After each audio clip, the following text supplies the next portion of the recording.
नमस्कार, हम निपुण सिंह रउआ देख रहल बानी BMN सारण। आज हम लहेजी पंचायत के मदरौली गांव में बानी, जहां से एगो खबर सामने आवत था कि दू गो सहोदर भाई रहल हलो आपस में। जौन एक भाई दूसरा भाई के मामूली थोड़ा विवाद में बांस से मार के, इहे खोप ह यही जी खोप तर बांस से मार के आज जान ले बाड़े।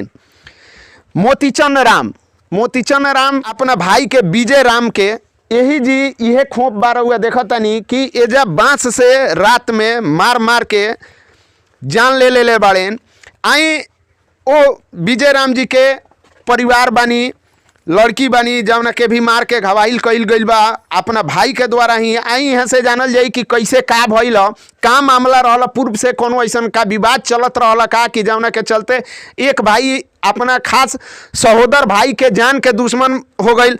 रौरे मरद के हाँ कैसे का भई रहल? कैसे कावल हवे सीढ़िया धइल बने हो घरवा में सीढ़िया है के मड़िया रहुए में ईटा बिछावर हुए प्लास्टर करे के तो हवे ध दही रतिया हवे तो कह द है काहे धइल बाड़े, आवे जाए के रास्ता हटे काहे धइल बाड़े, सड़क पर हटाओ जल्दी। हम कहनी कि प्लास्टर हो जाई तो हटा ले हम तो कहता कि जरे रंडी हटाओ जल्दी, रंडी आवे जाए रास्ता में काहे सामान धइल बाड़े।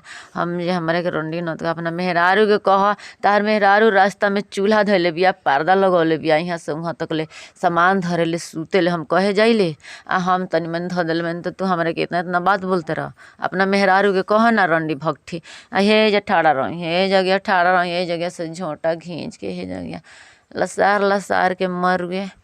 हमर बेटी छोड़ाए गई तो वहू लोग के मर गए। आँख पर काफी चोट आइल बा। हाँ पटक के मरले बा हमरा के, जब पटक मर गए। हमर बेटी छोड़ा ओकर मेहरारू, ओकर बेटी, ओकर भौजाई, ओकर भतीजी लापदा लेके ऐसा लगई सब मारे। हमार मर्द घर में से ही कल के जाके हो जा रोड पर खड़ा भवन बांस उखाड़ के खोप में से आ मार इतना मारू दौरे पकड़ते उनकरा लोग के घर कौन ह? हाँ ये बने के हउए घर आवे जाए के रास्ता रहुए लोग के इहे बा। हाँ ये बटे ये रास्ता गाले दिया सीढ़िया दल रहे वही गाती मार के मुआ दे हुए। पहले से कोनो विवाद रहल ह का? कौन जमीन के होके चाहे? हाँ 3 फुट पहले रास्ता निकल रहे तो कह दे कि ना 4 फुट ले हम 4 फुट दिया गए तो अब कहे जे ना 7 फुट ले हम है उजार सीढ़े उजार दे यहाँ से रास्ता रही यहाँ से। हम कही कि ना जितना पहुँच दे दिला बा उतना ही रह, हम बेसी ना दे हम तारा के। आप अपने में से काहे दी सीढ़िया काहे उजारी ओ खाती खाली और मरले रहे कि सीढ़ी काहे नहीं कि उजारत जननी यही जमीन में कहे लगे यहाँ से रास्ता दे हमरा लगे तो एमे का टणक दौड़े? हाँ टणक दौड़ाई खाली मारे खाती हमनी के यहाँ रह दे के नहीं रउआ कगो लइका फैका कगो? लइका नहीं के 3 गो लइके वैसे हमनी के रोल दुसवार कोइले बटे तरे बनी पापा रहल। हाँ देखी ये लड़की के पूरा चेहरा पर अभी तकले खून लागल बावे, चोट के निशान बावे। कैसे काबू हुए बनी? हाँ कैसे तोरो के मर गेलू? अभी से बोला ना प्रशासन कुछ कैले बा में? पकड़ा गया है प्रशासन? हाँ प्रशासन जन मृत्यु कैले बा हमरा आदमी के ओकरा के पकड़ के ले गल बानी लो। रउआ तरफ से FIR कइल गइल बा? हाँ को आदमी के नामजद बनावल बा? ओकरा जितना फैमिली बा उतना संबर लेवा सब उमे से को आदमी के अरेस्ट कइले बा प्रशासन? एक आदमी के और लोग और भागल बड़ी से कहाँ वो घर में अब केहू नहीं खे? केहू नहीं खे रत्ते राती भागल बड़ी से।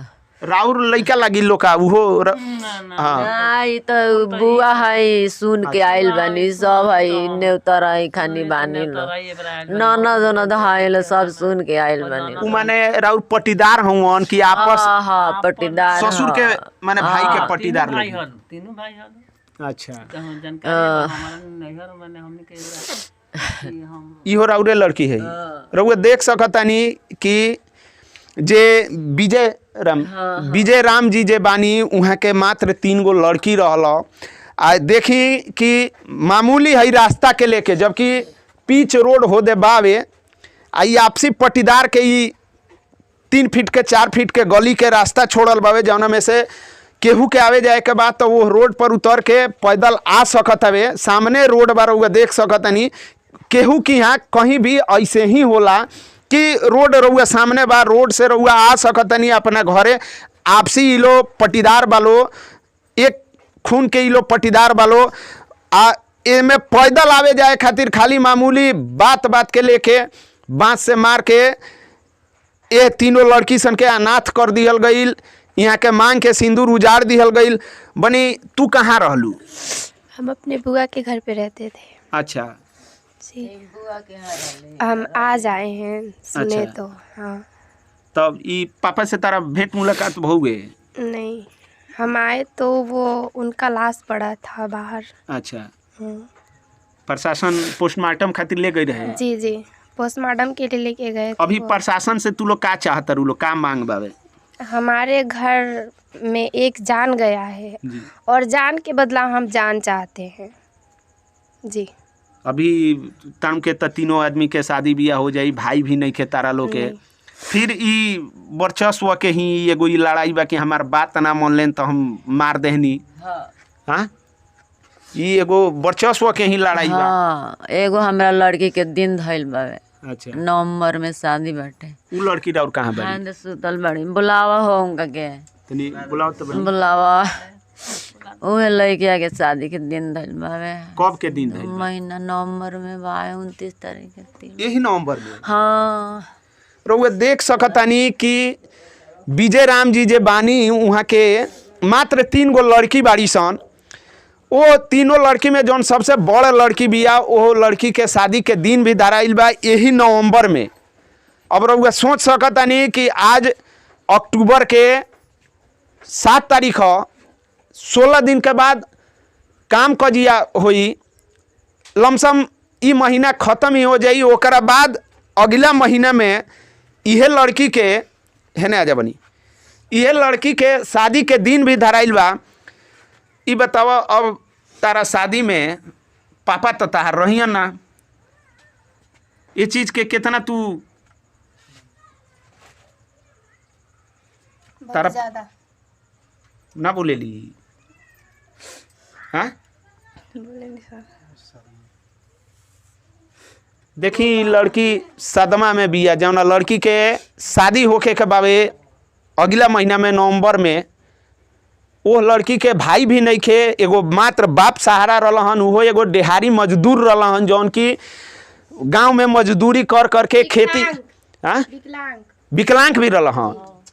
देखी उ देहाड़ी मजदूर के साथे साथे विकलांग भी रहन। उनकरा के बांस से मार के अपना भाई के द्वारा ही मौत के घाट उतार दियल गईल। अब वो लड़की पर का गुजरी जौना लड़की के मात्र 1 महीना के बाद शादी होखे के बा। वो शादी के रीति रिवाज सब पूरा करी। वो शादी के मार्केट से लेके बहुत सारा बर व्यवस्था होखे के रहेला, उ सब के करी रहुआ अनुमान लगा सकतनी। प्रशासन के द्वारा तुरंत कार्रवाई करके जे हत्यारा बा ओकरा के गिरफ्तार कर लिहल गईल बा।